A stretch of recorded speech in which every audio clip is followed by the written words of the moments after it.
Hello tout le monde, c'est Steve d'Obivi, ravi de vous retrouver pour un nouvel épisode de Snacking Content. Là, je vais vous expliquer en quoi consistent les 3 E dans une stratégie de vidéo marketing et pourquoi c'est important en fait d'avoir ça en tête lorsque vous créez vos contenus audiovisuels. Let's go!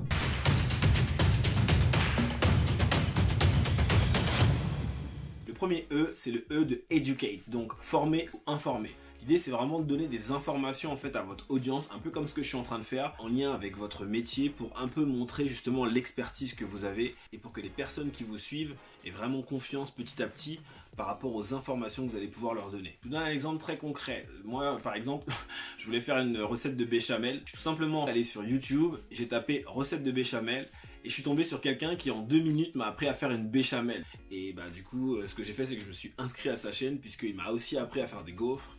Il m'a appris aussi à faire plein de petites recettes de cuisine. Ça m'a permis vraiment de me dire, ok, bon bah si demain je dois par exemple faire une recette ou si demain je dois faire appel à un expert, bah, peut-être que je ferai appel à lui. Plus vous allez donner d'informations, plus les gens vont avoir confiance en vous et plus ce sera facile pour vous après par la suite de pouvoir transformer ou convertir. Mais c'est vraiment une étape cruciale, c'est de donner de l'information à votre audience pour qu'elle puisse comprendre vraiment que vous êtes expert dans votre métier. Le deuxième E, c'est le E de entertain, donc entertainment en français tout simplement le divertissement.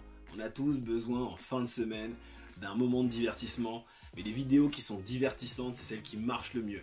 Donc si votre vidéo a des contenus sur lesquels vous mettez un petit côté entertainment, un petit côté divertissant, ça marchera toujours. Donc vraiment c'est important d'avoir ça en considération. Donc le deuxième E, c'est le E de entertain. Le dernier E, c'est le E de elevate. C'est finalement des vidéos ou alors des contenus audiovisuels qui vont vous permettre de vous élever socialement. Alors souvent quand je parle de ça, les gens me disent c'est quoi la différence entre elevate et educate. La vraie notion en tout cas de elevate, c'est vraiment de vous élever socialement. C'est-à-dire que s'il y a des sujets qui peuvent permettre d'élever socialement, je dirais, une personne de votre entourage parce que, je sais pas, il est entrepreneur et que il y a une vidéo très intéressante justement sur l'entrepreneuriat, le fait de partager en fait ce contenu, c'est ce qui va vous permettre en fait de briller au sein de votre communauté. Donc en synthèse, les 3 E. Le premier E, c'est le E de educate, donc former ou informer. Donc on donne de l'information, on donne du contenu pour être expert et montrer qu'on est expert dans son domaine. Le deuxième E, c'est le E de entertain, donc entertainment, on est vraiment dans le divertissement pur. Et le troisième E, c'est le E de elevate, donc comment m'élever socialement et comment briller en fait en société. J'espère que cette vidéo courte vous a plu. Si vous voulez plus de détails, n'hésitez pas à me le mettre en commentaire. En tout cas, likez, ça va permettre à l'algorithme de booster tout simplement cette vidéo.